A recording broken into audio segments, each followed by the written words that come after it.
बिस्मिल्लाहिर्रहमानिर्रहीम। अस्सलाम वालेकुम व्यूअर्स, मैं हूं उस्मा शाह यूएस स्किल डेवलपर्स में। जी जनाब, हम कॉम्प्रिहेंसिव कॉन्सेप्ट ऑफ टेंसेस की सीरीज की आज पढ़ने जा रहे हैं लेसन नंबर 8। जी गाइस, अगर आप हमारे चैनल पे न्यू हैं तो हमारे चैनल यूएस स्किल डेवलपर्स को सब्सक्राइब कर लीजिए और जनाब बेल आइकन पर जरूर क्लिक करें ताकि आपको नेक्स्ट वीडियोस भी रिसीव होती रहें। जी गाइस, तो हम टेंसेस पढ़ रहे हैं। टेंसेस में पढ़ रहे हैं प्रेजेंट टेंस, और प्रेजेंट टेंस में पढ़ रहे हैं present simple tense, present indefinite tense. तो प्रेजेंट सिंपल और प्रेजेंट इंडेफिनिट टेंस की हमने पढ़ा, काफी सारे हमने अब तक लेसन पढ़ चुके हैं, जिसमें हमने देखा है कितनी सारी ऐसी सिचुएशंस हैं जिनको हम डिस्क्राइब करते हैं तो हमें प्रेजेंट सिंपल या प्रेजेंट इंडेफिनिट टेंस की ही जरूरत पड़ती है, उसके स्ट्रक्चर की जरूरत पड़ती है। तो वो उसी टेंस में जाके हमें बोलना पड़ता है या लिखना पड़ता है। ठीक है, जैसे कि हमने देखा रिपीटेड एक्शन है, जब हम रिपीटेड एक्शन अपनी हैबिट्स को डिस्क्राइब करते हैं या अपने फीलिंग एंड थॉट्स को शेयर करते हैं या इंपेरेटिव की बात करते हैं या परमानेंट सिचुएशंस की बात करते हैं। ठीक है, तो ये हम नंबर 1 से लेकर नंबर 4 तक हम पढ़ चुके हैं। तो हमने ये लेसन नंबर 2 से लेकर लेसन नंबर 7 तक इन सबको हमने कवर कर लिया है, इनको हमने पढ़ लिया है और अच्छे से एग्जाम्पल्स के साथ समझ लिया है कि किस तरह से ये जब हम इन सिचुएशंस में जाएंगे, इनको डिस्क्राइब करेंगे, अपने फीलिंग एंड थॉट्स को या इंपेरेटिव की बात करेंगे या हम परमानेंट सिचुएशंस के बारे में बात करते हैं, तो किस तरह से हमें प्रेजेंट सिंपल टेंस की या प्रेजेंट इंडेफिनिट टेंस की जरूरत पड़ेगी। तो जनाब आज हम पढ़ने जा रहे हैं स्टेट। तो हम स्टेट ऑफ बीइंग जब पढ़ेंगे तो स्टेट ऑफ बीइंग में हमें पता चलेगा कि हमें इसमें भी किस तरह से प्रेजेंट सिंपल टेंस की जरूरत पड़ती है। जी जनाब, तो हम प्रेजेंट टेंस से पढ़ रहे हैं प्रेजेंट सिंपल या इंडेफिनिट टेंस, और प्रेजेंट सिंपल इंडेफिनिट टेंस में आज हम पढ़ने जा रहे हैं स्टेट ऑफ बीइंग।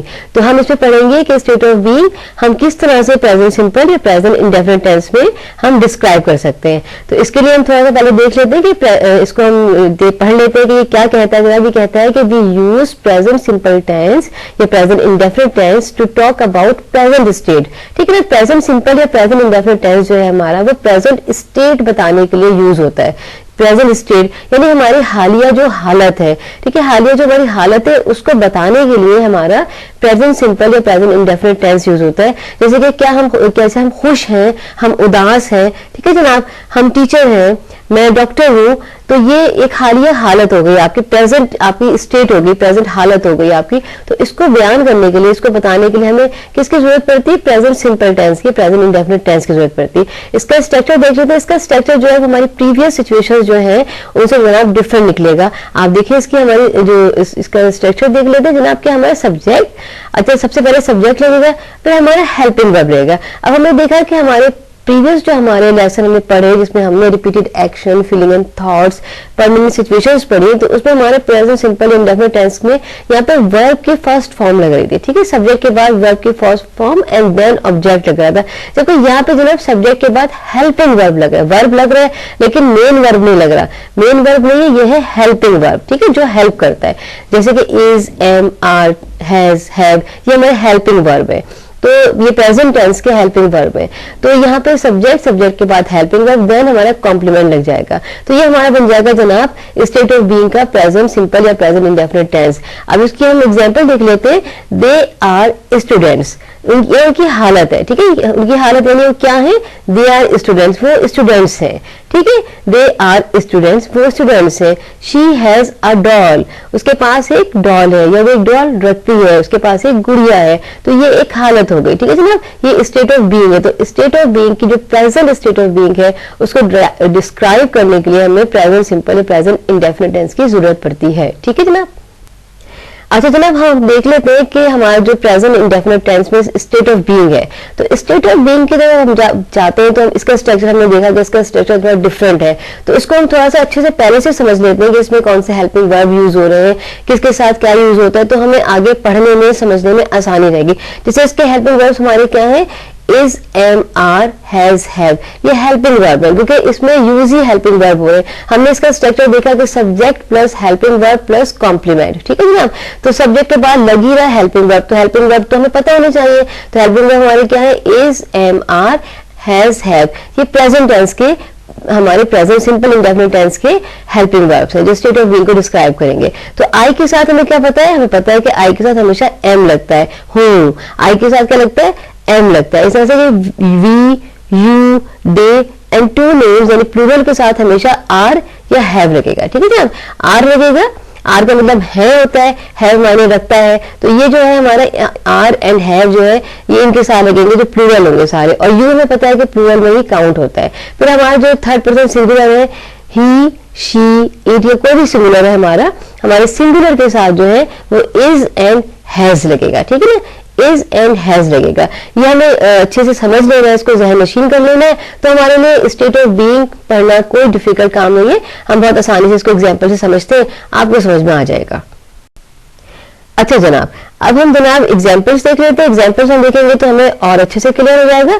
अच्छा, यहाँ पे हम कौन से हेल्पिंग वर्ब यूज कर रहे हैं, इज एम आर, हम इज एम आर जो है वो यूज कर रहे हैं, तो इज एम आर जो है उससे हमें पता चलेगा कि हम स्टेट ऑफ बीइंग डिस्क्राइब करने के लिए हम ये किस तरह से यूज होंगे, प्रेजेंट सिंपल इंडेफिनिट टेंस के स्ट्रक्चर को फॉलो करेंगे। हम पहले एग्जाम्पल देखते हैं, आई एम अ टीचर, ठीक है जनाब, आई क्या हो गया हमारा सब्जेक्ट हो गया, एम हमारा क्या है हेल्पिंग वर्ब, एंड हमारा हेल्पिंग वर्ब जो हमेशा आई के साथ ही सिर्फ यूज होता है, हमारे फर्स्ट पर्सन सिंगुलर आई के साथ एम यूज होता है, ठीक है, I am a teacher, a teacher हमारा कॉम्प्लीमेंट है, तो ये हमारा स्ट्रक्चर फॉलो हो गया, subject plus helping verb plus complement.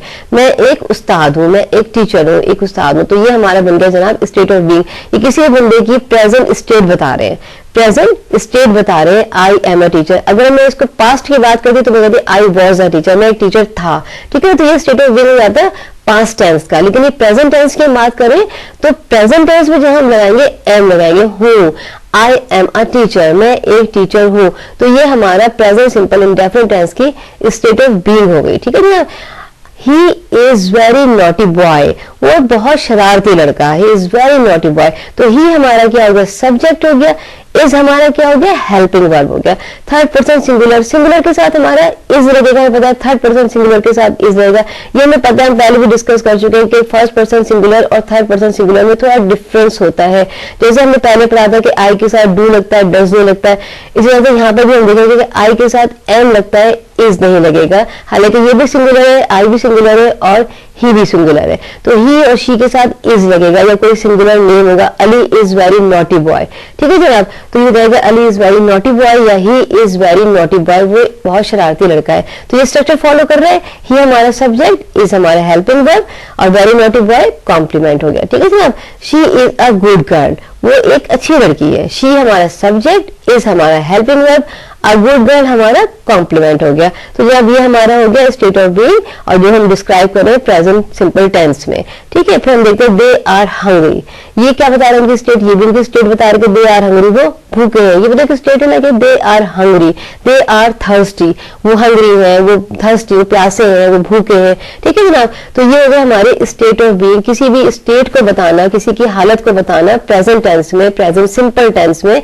तो वो जनाब क्या कहलाता है, वो हमारा स्टेट ऑफ बीइंग कहलाता है, प्रेजेंट सिंपल या प्रेजेंट इंडेफिनिट टेंस में डिस्क्राइब होगा और इसका स्ट्रक्चर हमने अच्छे से पढ़ लिया है। अब जब हम यहाँ पे देखते हैं कि हम हैव और हैज को किस तरह से यूज करेंगे स्टेट ऑफ बीइंग में, हमारे हैव और हैज हमने पहले भी हम पढ़ चुके हैं कि हैव और हैज का क्या मतलब होता है, कोई चीज रखना, कोई पोजीशन होना, पोजीशन रखना, अपने पास कोई चीज होनी, ठीक है ना, किसी के पास कोई चीज होनी, पोजीशन को हम कहते हैं हैव हैज। तो हमें देखेंगे ये state of being present simple indefinite tense में हम हैव और हैज कैसे यूज करेंगे, इसके एग्जांपल्स देख लेते हैं। आई हैव अ पेन, मेरे पास एक पेन है, ठीक है ना, ये एक सिंपल सेंटेंस है, आई हैव अ पेन, तो ये किसको फॉलो कर रहा है, प्रेजेंट सिंपल इंडेफिनिट टेंस के स्टेट ऑफ बीइंग के स्ट्रक्चर को फॉलो कर रहा है। इसमें हमारा क्या था सब्जेक्ट, आई सब्जेक्ट हो गया, हेल्पिंग वर्ब हैव हमारा हेल्पिंग वर्ब हो गया, अ पेन हमारा कॉम्प्लीमेंट हो गया। तो जनाब ये हमारे किसको फॉलो कर रहे हैं, ये फॉलो कर रहे हैं स्टेट ऑफ बीइंग के प्रेजेंट सिंपल टेंस के स्ट्रक्चर को फॉलो कर रहे हैं, तो ये हमारा स्टेट ऑफ बीइंग हो गया हैव और हैज के साथ। नेक्स्ट एग्जांपल देखते हैं, शी हैज लेटेस्ट मोबाइल, उसके पास जदीद तरीन मोबाइल है, लेटेस्ट मोबाइल है उसके पास, ठीक है ना, तो शी हमारा क्या हो गया जनाब सब्जेक्ट हो गया, हैज हमारा क्या हो गया हेल्पिंग वर्ब हो गया, लेटेस्ट मोबाइल हमारा कॉम्प्लीमेंट हो गया, ठीक है। इसी तरह से they have a wonderful play portion in their house, उनके घर में खेल का एक शानदार हिस्सा है, ठीक है, वंडरफुल प्ले पोर्शन है उनके घर में, तो दे हैव, दे हमारा सब्जेक्ट हो गया, हैव हमारा क्या हो गया, हैव हमारा हेल्पिंग वर्ब हो गया और रेस्ट ऑफ द सेंटेंस हमारा जो हो गया वो कॉम्प्लीमेंट हो गया, ठीक है जनाब। तो ये हमारा किसको फॉलो कर रहा है, ये स्टेट ऑफ बीइंग के हमारे स्ट्रक्चर को फॉलो कर रहा है जो प्रेजेंट सिंपल टेंस को इंडिकेट करता है। ठीक है जनाब। शी हैज ग्रेट नॉलेज, वो बड़ा इल्म रखती है, उसके पास बड़ा इल्म है। इल्म रखना भी तो जनाब एक पोजीशन है ना। शी हैज ग्रेट नॉलेज, उसके पास ग्रेट नॉलेज है। तो शी हमारा सब्जेक्ट हो गया, हैज हमारा हेल्पिंग वर्ब हो गया, और ग्रेट नॉलेज हमारी क्या हो गई जनाब, कॉम्प्लीमेंट हो गया। तो ये हमने अच्छे से समझा, आपको उम्मीद है कि अच्छे से समझ में आया होगा कि हम किस तरह से स्टेट ऑफ बीइंग को प्रेजेंट सिंपल टेंस में भी डिस्क्राइब कर सकते हैं। और हमारी जो प्रेजेंट टेंस है, हम इसको इस तरह से भी कहें कि प्रेजेंट टेंस में हमारी जो स्टेट है उसको हम किस तरह से बयान करेंगे, इसमें इज एम आर का यूज कैसे होगा और हैव और हैज का यूज कैसे होगा। जी जनाब, अब हमने जो अभी पढ़ा स्टेट ऑफ बीइंग, तो इसका हम नेक्स्ट हमारा जो लेसन होगा लेसन नंबर 9, इसमें हम पढ़ेंगे कि इसके how to make negative interrogative and negative interrogative. ठीक है जनाब, तो लेसन नंबर 9 में मिलते हैं हम स्टेट ऑफ बीइंग के नेगेटिव, इंटेरोगेटिव, इनकारिया, सवालिया और इनकारिया सवालिया जुमलों के साथ इनके साथ मिलेंगे कि हम किस तरह से स्टेट ऑफ बीइंग को नेगेटिव बनाएंगे, कैसे इंटेरोगेटिव बनाएंगे और नेगेटिव इंटेरोगेटिव बनाएंगे। जी गाइज, अगर आपने अभी तक हमारे चैनल यूएस स्किल डेवलपर्स को सब्सक्राइब नहीं किया है तो इसको सब्सक्राइब करें, बेल आइकन पे क्लिक करें ताकि आपको नेक्स्ट वीडियोस रिसीव होते रहें, ताकि आपका कोर्स कंप्लीट हो। इसे लाइक करें, दोस्तों के साथ शेयर करें, और अगर आपके कोई कमेंट भी है तो कमेंट करें, कोई क्वेश्चन करना चाहते हैं तो क्वेश्चन करें, हम आपको उसका जरूर आंसर करेंगे। शुक्रिया।